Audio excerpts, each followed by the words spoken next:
After watching this game, guys, I got a question for you guys. Is Barcelona the best team in the world currently? Yes, my answer would be so. And also, I give you a second question. Is Barcelona currently the team that play the best brand of football? I think so as well. What's going on, guys? ¿Cómo están? BugaLuis here, and welcome to this video. We have beaten Bayern Munich. Hey, we beat the Germans. We actually beat the Germans. Barcelona managed to beat the Germans. Thank you, Hansi Flick, because your strategies, your tactics put in place today, it worked out. At the start, I put a tweet out saying, yes, I was a little bit skeptic, and we'll talk about that because Barcelona didn't start the game good. But after that, they grew back into it, and Raphinha took this team by the scruff of the neck since minute one. Literally, Barcelona scored under the first minute. I'm really sorry for all of you who tuned in to this game a little bit late because, my goodness, it really was one of the best clashes of European football I can remember in a while.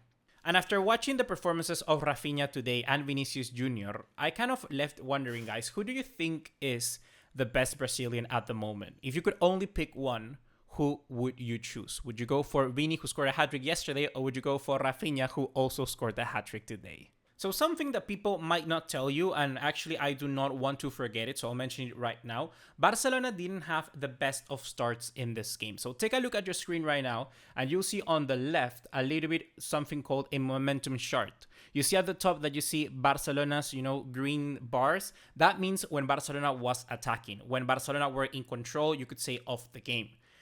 And at the bottom, you will see Bayern Munich. And you'll see that Bayern Munich overall, they had an average of more momentum than Barcelona in this game. What does this mean? Why am I showing you this? So you can see that Barcelona, as soon as they scored the goal, they started out very good, literally 1 minute in.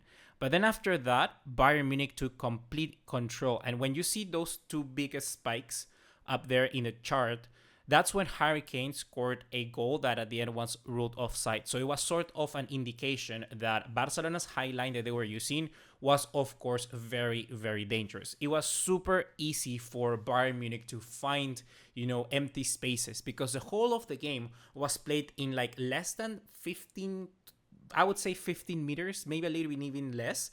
It was so close that either player were to each other. You would literally have Íñigo Martínez and Pau Cubarsí, and 2 meters in front of them, you had Casado and Pedri. So the team was very compact, and this was sort of a strategy that you would utilize in a high line to try and press and win the ball, very high, further forward in the opposition's field. So then you can do a quick transition and counterattack. But in this situation, it was very weird because Barcelona didn't pressure at all. It was just like we were compact for the sake of being compact, and Bayern Munich were finding the spaces. So if you managed to watch the very first 20 minutes until the very first goal of Bayern Munich came in, it was total domination from Kompany's team. It really was. It was all balls through the top onto runs of Harry Kane, Alphonso Davies, Guerreiro, Olise, Gnabry. They were constantly trying, and that's how the first goal that was a disallowed goal came, and even the second one as well. It was simply Gnabry onto Harry Kane, or in this situation, it was Guerreiro, Harry Kane. I think it was the second one,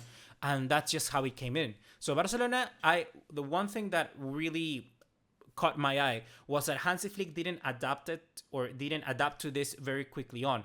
We needed to concede the first goal to get smacked in the face so then we can wake up, because we were very, very nervous. Barcelona weren't settling into the game, and that was something that was certainly very worrying. So I'm not sure what you guys have to think about that. Were you also like me that were not enjoying the first 20 minutes?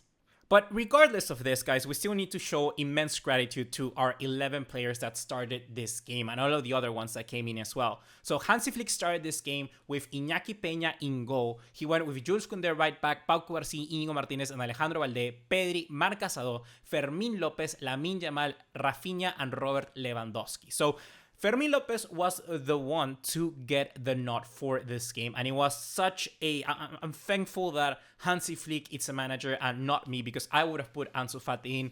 I want to know who you maybe would have put in here, but Fermín López was the right decision, because at the end of the day, he ends up this game with 2 assists. 2 assists, and Fermin Lopez is such a crucial player, I think, for instances like this, because he will cover ground like no other, and he will constantly, find those pockets of pace to be helpful, to just be an extra number, an extra player on the counterattacks.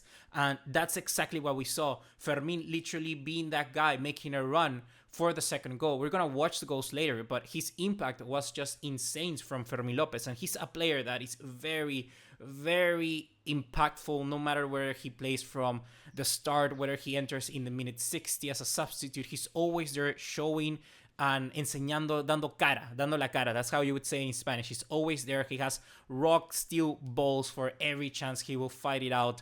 And I'm very happy with Fermin Lopez. What a match. And it just tells us that our squad right now is very, very deep, because we have players like this that can come out of it and have an impact. You may have, 40 players like Chelsea, but if you only have in those numbers 14 that make an impact, I don't really care. We have about 23 players, and those 23 players all have a role to say and something to demonstrate on the field. So that is incredibly good and so nice to have finally again in Barcelona, and that is down to the manager, who makes every single player feel important. In the case of Bayern Munich, we have to talk about them going with the following lineup. They had Manuel Neuer, Rafael Guerreiro at right back, which is very interesting. Dayot Upamecano, Kim Min-jae, Alphonso Davies, Joao Palhinha, Joshua Kimmich, Thomas Müller, Michael Olise, and Serge Gnabry for the flanks. And up top, the Hurricane, Citizen Kane, Harry Kane. So here, I think that Bayern Munich, actually, this is their strongest lineup they could have put out. I don't know if Musiala was fit enough to play a full 90 minutes from the get-go. But nevertheless, I didn't think Müller also was, the biggest problem for them. Bayern Munich overall, the very first half, they were quite good. They were dominating possession. Like I said, there was a moment in this game, and actually, let me just pull the chat out, where I was talking with my friends from the podcast. You can follow us. It's a podcast called Mesquion Podcast about Barcelona. And he sent me this picture where it says that Bayern Munich had 72.7% possession against Barcelona just of 27 possession. So, in other words, Bayern Munich dominated possession at the start of the game. In the very first 20 minutes, Bayern were dominating the ball. And that was very troublesome for Barcelona, because we didn't even, like I said, press. And I could just see us playing very scared. And it looked like the old Barcelona, like the Barcelona who have those nightmares that score a goal through luck, maybe like the first minute, the first goal from Raphinha, and then we get back into it. That was a little bit of what I was seeing, but thankfully, this team didn't down tools. And after Bayern Munich equalized, they were like, okay, no, we cannot no longer defend like this. This high line is ridiculous. We need to press. We need to be a little bit more advantageous, have a little bit more belief. Go and attack Bayern Munich. Go and pressure them, and that's what they did. And that's how then the other goals came, because really Barcelona were having a dominant performance later in the second half, later in the second part of the first half, and that's when we really saw them grow. So far, guys, if you are enjoying this video, be sure to drop us a like and subscribe to the channel. It helps me out tremendously. It really tells me that you are enjoying these videos. I took a very, very long break of YouTube, but I'm ready to come back, and I just want to hear from you. So if you have any other feedback as well, let me know. But with that, let's move onwards now to what is for me also the second best player of the game. And that is Lamine Yamal. I think that Lamine Yamal's presence later on after the first 20 minutes was insane, because he knew that he needed to drift a little bit more. Since Bayern Munich were defending, in contrast to Barcelona, Bayern Munich were playing and defending with a one-on-one mark. So he had constantly Alphonso Davies in him. It was as soon as Lamine Yamal drifted a little bit and Davies had to chase him that you find him already being able to beat these players on one-on-ones. And I think that tendency just got stuck to the other players, and we started to win those tools a lot more, because Bayern Munich were defending, like man on man, and when you are able to just beat your man, that's when the space is gonna open up. So Lamine Yamal realized that Bayern Munich were doing that, beat Davies, and Davies, my goodness, he had such trouble after that for marking Lamine Yamal. Lamine Yamal grew into the game much better. His confidence grew, and with it, the team. And I think that that's another instance for the second goal that we're going to watch right now as well, where that's how Cazador managed to just find Raphinha with acres of space in the other side for the third goal. So overall, just incredible scenes. I'm really happy with this performance. Really, I could have not believed 4-1 against the I was gonna say German champions, but they are not German champions anymore. I'm just so happy that they managed to do this performance, and I'm so happy for Raphinha, our captain. Really, now with this armband, he gets boost to other levels. Really, he's an elite player, and I'm just so happy, so grateful to have him, because he's such a role model for everybody else in this team, and I'm so happy that finally, he's getting his flowers. Like that. Ay, ay, ay, pero qué pelota. Lamine Yamal, estás ridículo. De la cabeza, estás loco. Está buenísimo. Es que it's so good. It's so good, Lamine Yamal, really. It's just to sit back and applaud. Yamal, I talked about his impact and how he grew into the game. But overall, we're talking about a kid, because he is a kid, of 17 years of age, that against Bayern Munich turns up, and takes out for a field day one of the best, most athletic left backs in the world currently, Alphonso Davies. And then he showcases his talent, nutmegs elite players, and just does it like it's a Wednesday. And guess what? It's a Wednesday. So now, guys, I want to show you the very first goal, and this is it. This first goal was by Raphinha. You can see open space there for Raphinha. Oh, beautiful. And you know what? At that moment, Neuer was there just, scrambling for the goal. And I was so happy that finally Raphinha got there, beat the man. And if I was in the stadium, dude, I would be standing up. I would be so nervous for that. But in the first minute to get a goal like this, it's obviously incredible and it's so good for your fans. But I think generally this was a little bit of I was going to say a little bit of a shock. It was like a double-edged sword, because Barcelona started to, like I said, crumble a little bit. And I think that as soon as you score a goal very early into a game, your whole tactics and your whole strategy goes out the window. So that's when I like to call a match like this, roto, broken. The game has been broken in the sense that the strategies do no longer stick. It's as soon as someone scores, it's like you have to already play your cards to see, okay, I'll do this tactic to score, and then the manager tries to shift something and counteract that. So that's how it goes. So it's as soon as who first scores the first goal, you are in more of control. And I think that Barcelona actually that did them a little bit more damage, because they didn't know, this defensive line. It was just like, wait from the get-go, minute 1, you're already being exposed and you are already waiting for Bayern Munich to, grow into the attack. But since they're so fresh into the game, Bayern Munich were just able to make runs constantly. And if this happened, later on in minute 60 or 70, I wouldn't expect Bayern Munich to have such an impact. But, I mean, Bayern Munich were incredible in those first 20 minutes. So, yes, Barcelona suffered quite a lot. The second goal is this one from Robert Lewandowski, and something that I did not mention on the first one, Fermín López with the assist. Here with the second one, for me, that's not a foul, guys, you see. I think that Fermín López here barely touches Kim Min-jae. Like, Kim Min-jae is not going to get there anyway. He feels Fermín's touch. And as you can see, he's already jumping while Fermín is he's in the air, and Fermín, that's when he touches him, but very, very slightly. I don't think that Kim Min-jae, without the touch of Fermín, was going to get there. So for me, that's not a foul. It's very soft. And you're talking about David versus Goliath. Like, that guy is huge.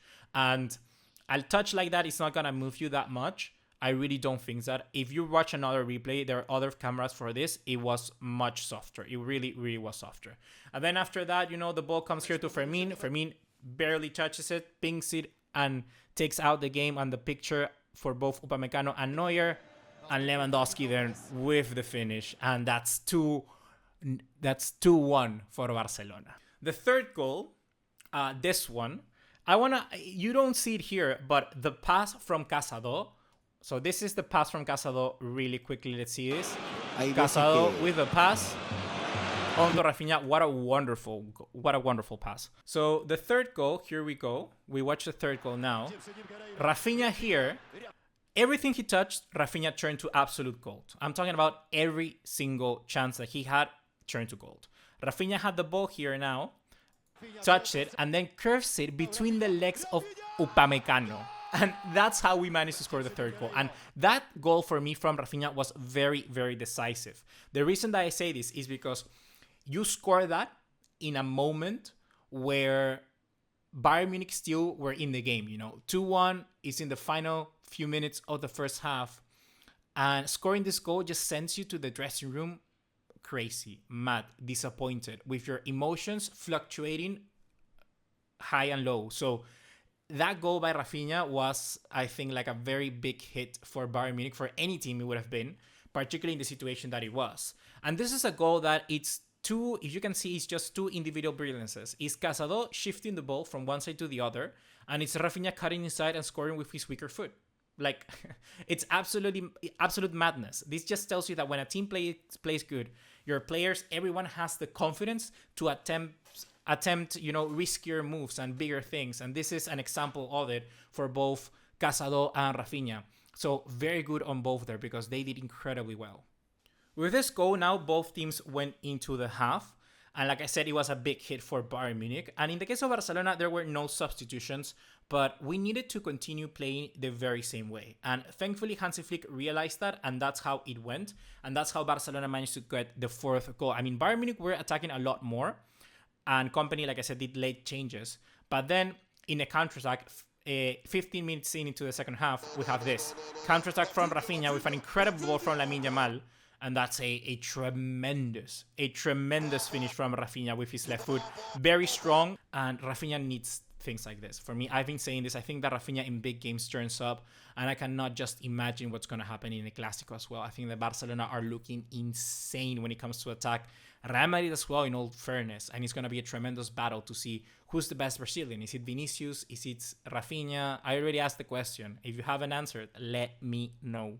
So with that, guys, how did you enjoy the game? Because I certainly did. This game was tremendous. This game really was tremendous. And I'm just so happy that finally Barcelona got to get one over Bayern Munich. It was about time. It really was about time. And yeah, we can go home, rest easy, because my goodness, one part of the curse is done. Now we have to wait forward and look towards El Clásico, because Barcelona arrived in a moment where they could potentially also smack Madrid. But we have to wait and see. Always Real Madrid derbies are difficult. And let's just see how it goes. But I'm really excited for the game now on Saturday, because what we showed today is that we mean business. Barcelona means absolute business.